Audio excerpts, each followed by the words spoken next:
Lorocco booth, and it's probably one of the more popular booths at CES. I've always wanted to try these chairs, but they're always so packed. But fortunately, I got here early and I got a chance to talk to Liz about the chairs and experience it myself. So Liz, tell me a little bit about the chair and about Lorocco. Okay, great. Lorocco, we're actually Texas-born, Texas-based. We make all of our parts here in the United States. Our engineering team is here with us. We actually, everything that's done on the chairs, from the motherboards, electronics, software, everything is researched, designed, and installed here in the United States. The only things that are imported are the leather. We're the only massage chairs right now in the market that are FDA and UL listed. So you get the most confidence there that these chairs are made. So Lorocco, we also actually specialize in making powerful jets for whirlpool spas. We also do specialize in pedicure spas, and we do all sorts of other, we actually work with medical drills. We're constantly coming up with new technology innovations. Wonderful. Now, where do you see the chair implemented? In what type of industries, or where do you see this being utilized most? We are hoping to actually market these to every home in America. We're hoping that these massage chairs can find their way into people's households and they're able to use this instead of going to a massage therapist, you know, having to pay out of pocket, you know, for healthcare. So these are something that we definitely want to have in every home for people to try out and help them with any sort of, you know, back pains, any other, you know, physical ailments that they may have. This can definitely provide some relief. Wonderful. Thank you so much, Liz. Thank you, Cheryl.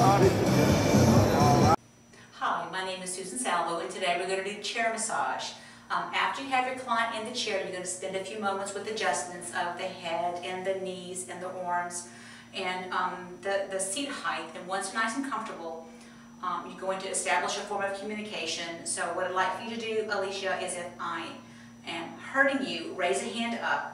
And if you want more pressure or you like what I'm doing, thumbs up. And then if you don't like what I'm doing, you're going to put a thumbs down, okay? So just kind of communicate with me. Usually you're getting chair massage in a loud and crowded area. And I cannot see her face, so I cannot tell if you're grimacing or grinning. So be sure to communicate with some kind of gesture. So you're going to start with just compressions of the back. I'm using two-handed compressions just to say hello. Now we only have, you know, a little less than 10 minutes, so we have to cut some of the things that I normally do out. Now I want you to notice the body mechanics. My back is straight, my leg is back, one leg is forward, creating a stable base. This will change as I'm working, but try to keep your back as flat as possible. The first thing I'm going to do is I'm going to go to her left shoulder, and I'm going to start with just some one-sided compressions down along the top, and then I'm going to switch to some finger circular friction. I'm focusing on the area on the top of her shoulders. I'm actually even contacted the area into the supraspinatus fossa, feeling for the vertebral border of the scapula going just, if I think about this a second, just medial to that, and then I'm going to work in the area where the musculature is, some of the traps, some of the rhomboids. She's got a little spot here. When you find a spot, you can do a couple of things. You can do a brace finger compression, static compression. Notice I'm not doing this. This is not good for your little joints. I'm bracing the finger, and my wrist is relatively straight, leaning forward with my body weight. You can also do a circular friction. You can do friction with your digits, called digital friction, or finger circular. You can go cross fiber. You can even use your heel of hand and do some friction. Or you can go in with your elbow. And I think this is what this is going to need. This is a pretty bad little knot. You can see me going clunk, clunk, clunk. This is her muscles. So I'm going to just spend a little time. Some people like this move. This is affectionately called a can opener move. You find a spot and you flex and extend your elbow. Move up a little higher. How you doing, Alicia? Okay. And higher. can introduce some movement. These are trainer-like movements. I'm grabbing with my fingers and heel of hand, the upper traps, and shaking them while I'm moving her shoulder. Another nice movement I like to do is to take my arm underhanded, or my forearm I should say, and cradle her arm in it. I have her head of her humerus in my hand. You can do a couple of things here. You can do a push-pull. I'm moving her scapula with me, with my top hand. You can begin a circular movement like this, noticing my flexing and extending of my knees to make this happen. Okay, I'm not doing this with my arm. It's my whole body's involved in it. You can move the scapula back. This is a nice, you can get this angle with, I'm getting underneath her scapula a little bit, working the area between the spine and the scapula, and hopefully getting here. You can even sneak a little pec work. Woo-woo. This is usually pretty sore on massage therapists. Am I right?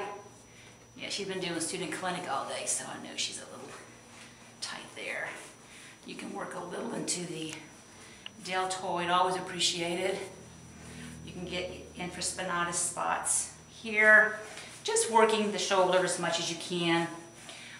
In a longer, more traditional chair massage or seated massage, you can work down into the bicep, tricep. You can get the flexors and extensors of the wrist, and you can get down into the hand really nicely, okay? From here, I'm going back to transition on the other side. I'm just going to say hello to the back again. And I want you to notice how a lot of the shirt has been pulled up. Every once in a while, you want to come and just kind of smooth the shirt back down. Coming onto this side, I'm doing some rocking compression using a combination of heel of hand, thumb, and you notice the direction here is at a diagonal. I'm trying to press into the spine. This technique is also really good if I were to work in the low back on her QL, which is a mess, but that's another show. So here we're going to go back up here. I heard her chuckling, so am I right? Yeah, okay. So here we're going to work the area again between the scapula and the spine, working on the top, trying to get the shirt away, smooth it out, there you go.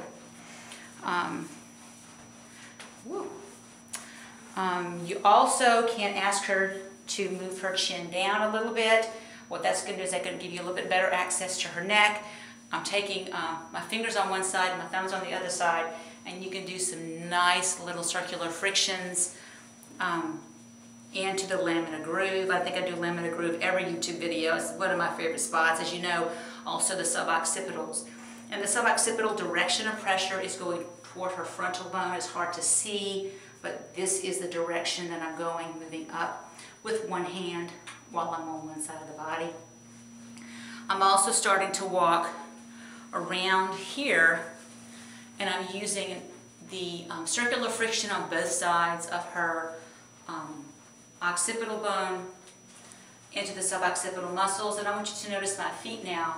I'm pulling back, or leaning back I should say, with so much pressure that if I were to let go, I'd fall back against the wall.